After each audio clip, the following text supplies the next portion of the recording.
a story. This week we have with us a very unusual guest, the former RSS Vacharak, Mr. Govindacharya, who is also a Swadeshi activist. And though he doesn't like to call himself that, I'm going to call you a political commentator. Because with your inside view of the RSS, you can be counted on to give us an insight into what's happening today, and also counted on to have a view with a difference.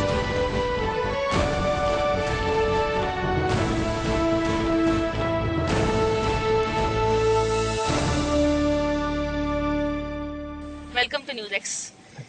So, you've been saying the Modi government is in power. A lot of people have been asking you to comment. You're saying give it time, give it 6 months. Now 6 months are over. So not over. On 25th only, it will be 6 months. Because on 26th May he took oath. So, few days away. Then, a few days more. So many miracles can happen in these few days itself. Well, the Prime Minister is barely in the country in the next week again. He's off. So I think yes, on certain aspects, he has been able to activate the state machinery. Also, has responded well to the people's aspirations also. For ground level achievements, some more time is needed. But on certain counts, he has to perform better. A lot of people are saying that announcement ज़्यादा हो रही है, delivery कम हो रही है अभी तक. Announcement ज़्यादा हो रही है, delivery कम हो रही है, तो उसमें तो gestation period भी लगता है कई विषयों का. हाँ, कुछ काम होने चाहिए. ये हो सकता है कि ट्रस्ट को और बढ़ाएं, कोलीग्स को और इंडिपेंडेंस दें, शायद परफॉर्मेंस और अच्छी हो जाए, हो सकता है.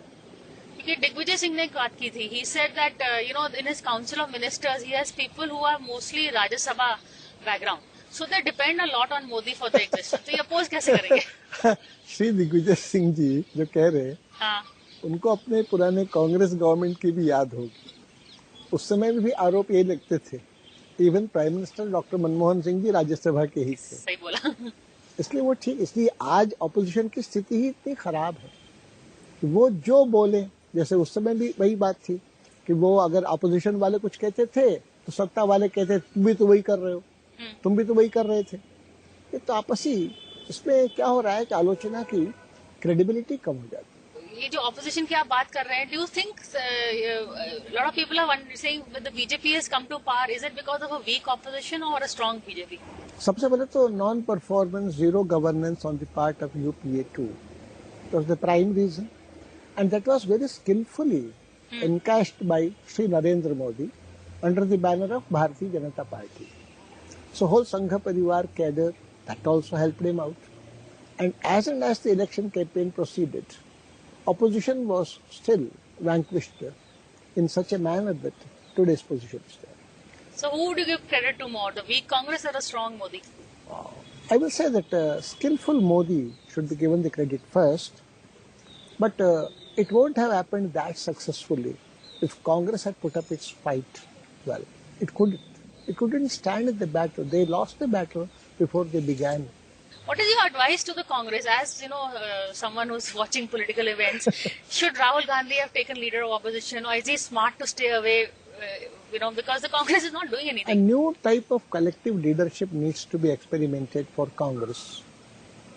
And if they free themselves from the dynasty dominance, they can figure well, they can feature well, and that credibility will be more.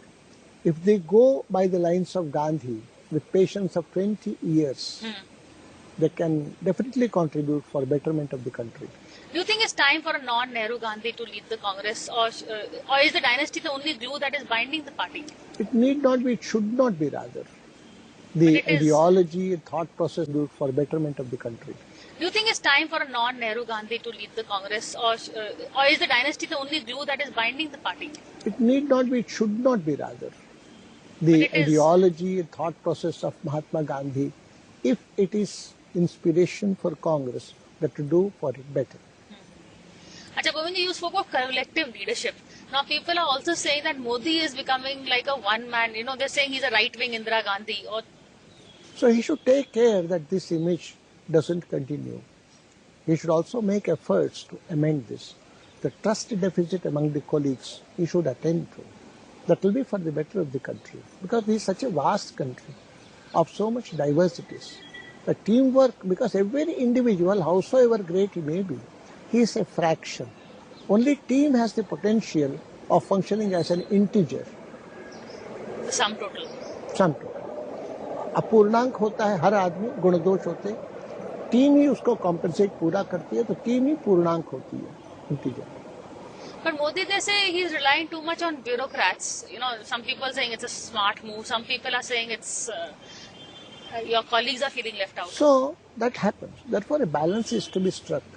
Instilling confidence in bureaucrats so that they may not take partisan decisions. On the other side, politicians also should be given their due because they know the feel and of the pulse of the people also. So both should be balanced. I think in this aspect, Narendra ji is learning fast. He's known to be a fast learner. He has to be. But you know what he did, like this famous Darshak Mandal, you know, where he retired a lot of people. Is that a good idea? So everybody knew what's happening. So no need to comment on that. One has to move on further. But should he not, I mean, you're dodging the question is... So a time had to come. One has to march forward. You know, once earlier, a comment has been attributed to you. You were telling me a while ago it's not correct. Would you want to set the record right on the Mukhota comment? Did you call Vajpayee that? No, I never called Mukhota because I did not. The thought also didn't occur in my mind. Then how did this comment reach you? It all was caused by the article written by Sri Bhanu Pratap Shukla, ex-editor of Panchajanya. He was a syndicated columnist and a respected person also. He just wrote in that paper that what would happen to the discipline of a party when its general secretary calls his own leader a Mukhota. I immediately issued contradiction on that very day, which was also published on the second very day.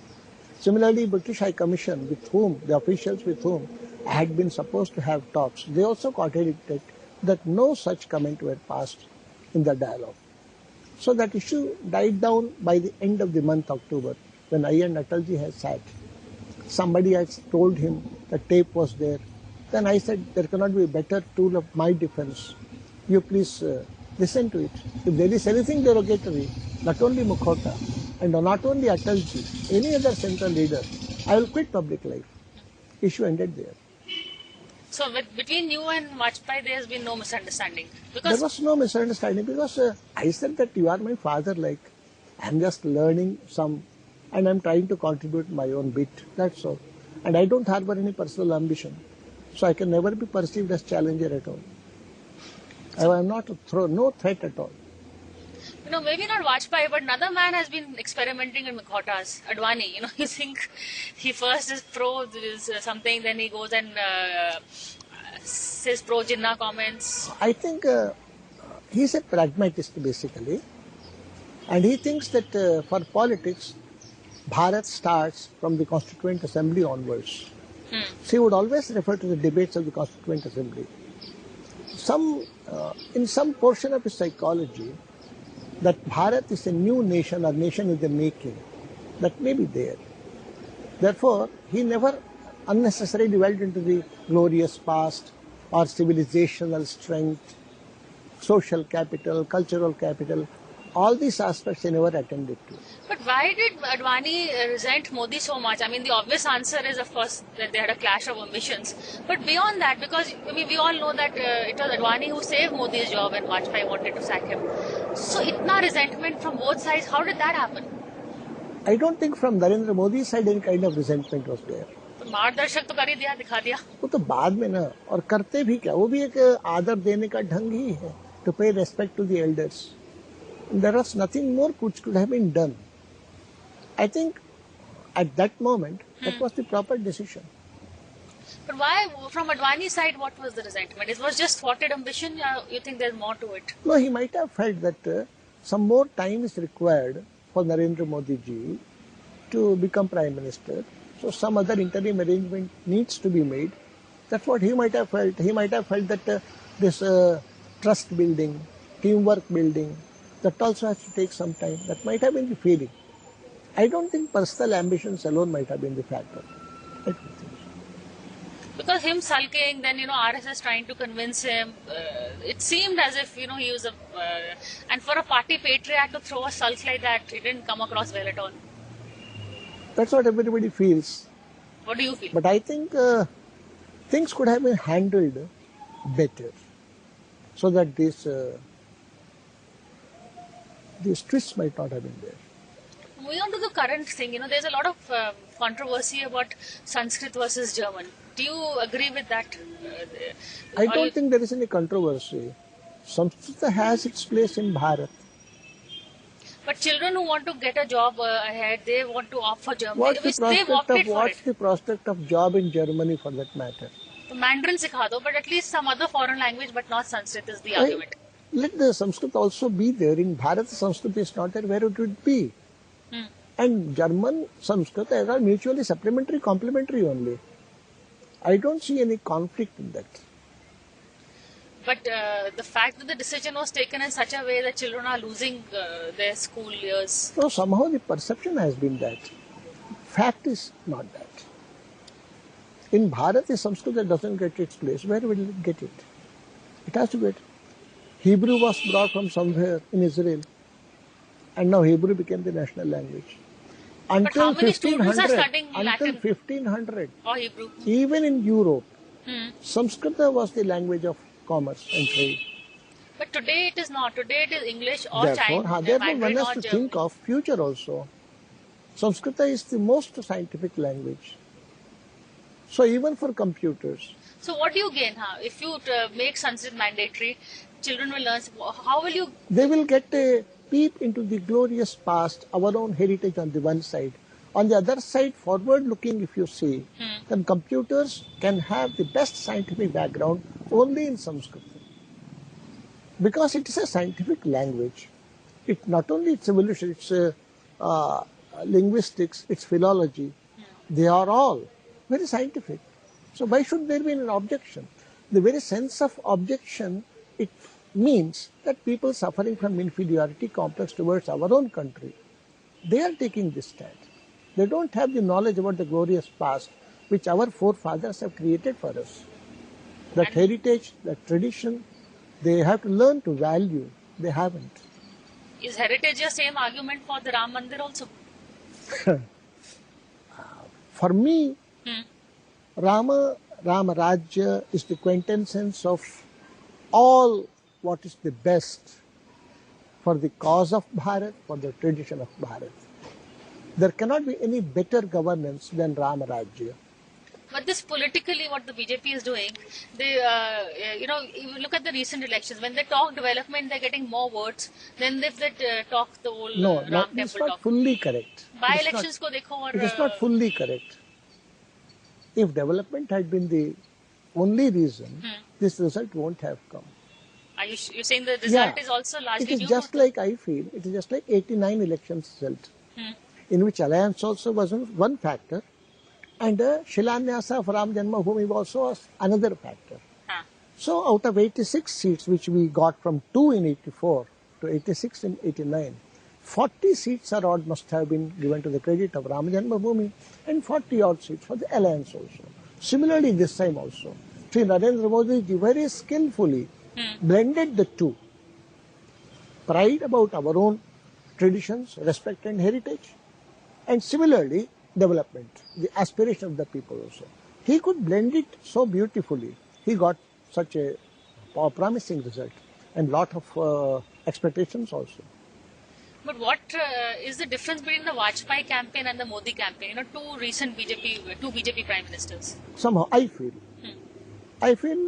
Modi ji was more successful in campaign building, and that has to be given. The credit has to be given. In Atalji's time, more teamwork was there, and Atalji was first among the equals. Right. So every person will have his own positives. So Modi is better at marketing strategy. You may say so, and definitely he could do it, and for that he should be given credit also. And can you compare both of them? Because both are known to be great orators, but yet they have very different styles. Everyone has his own style. Fair enough. And he could catch the imagination of the people, as Atalji also could do. And Atalji had vast experience of politics, of about 50 years. But in Atalji's speech, do you find any difference between the two? If you can compare it for a lot of Just views. as I have listened to, Narendra ji has got more appeal in the minds of younger generation. That's his plus point. Even to the children in the homes, they definitely have got much more respect and they are awed by the personality of Shri Narendra Modi. That's the fact today. And in terms of the RSS influence of the two governments, we saw a lot of tussle between the RSS and the Vajpayee government. Is the same going to happen with Modi? Or is he There more was skillful no at... tussle. It was all the case of prioritization, understanding of the situation. As it is said, the man in the field is the best judge of the situation, be it Atalji or be it Narendraji. And second thing, to guide an organization, one has to breathe the organization. RSS cannot breathe into the organizational setup of BJP. Therefore, RSS always chooses to keep a distance, either with Atalji and so also with Narendraji. Public distance, but otherwise they are guiding them. Or... Whenever asked, they can offer advice. Whether to adhere to the advice, obey the advice or not is the prerogative of the people in the field. And about that, suppose Sangha, they go to Sangha people and they give some advice. Whether that advice is obeyed or not, they will not be particular about it.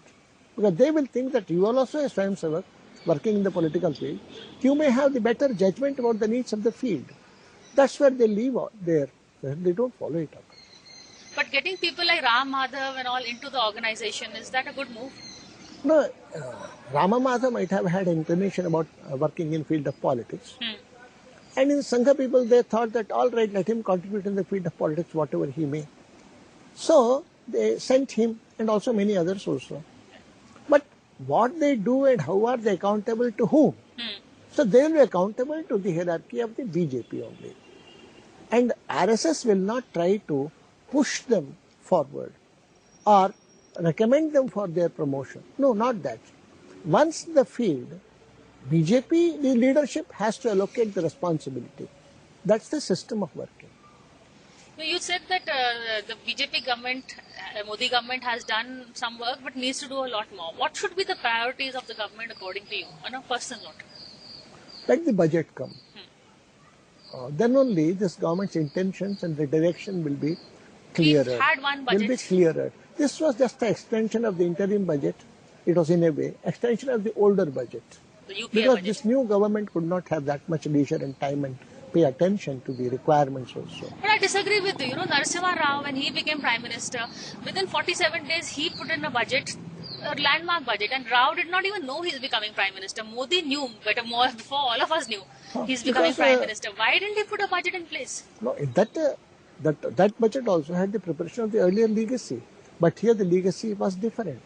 UPA, from a UPA to NDA, that was not the case then. That was from Chandrasekhar onwards.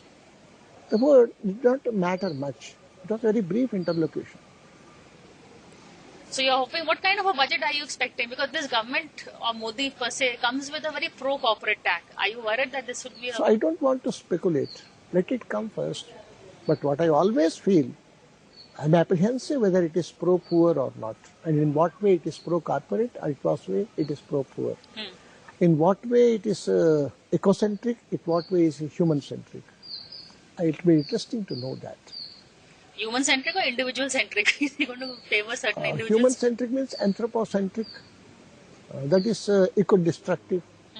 One has to see what does it have in store for our ecosystem itself. But the Modi government has been accused of favoring certain individuals. For instance, the recent Adani case. He was with him in Australia. Cautious enough. He should be cautious enough. Julius Caesar's wife should be above suspicion, as they said. Right. So taking along money bags along on the foreign tours, that doesn't give a good message or image. But the argument... Caesar's wife should be above suspicion, as they said. Right. So taking along money bags along on the foreign tours, that doesn't give a good message or image. But the argument given by the PMO is that, we also want to bring in investment and for that this type of proximity is not needed. In Janasangha days also, Nanaji Deshmukh was the best person who was raising funds also and has very close relations with the industrial houses also. Very homely relations. But he saw to it that no such industrialist was even made primary member. of the party. That care he took. So it's always better to keep a distance by not directly interacting. If utmost is needed, then it is different, exceptional. It should not become the feature. Because we also had the case of the famous hospital opening at the Prime Minister. Ambani's, Adani's, now in Australia. So people will get the wrong impression as if that the facilitation of some mines, some industries.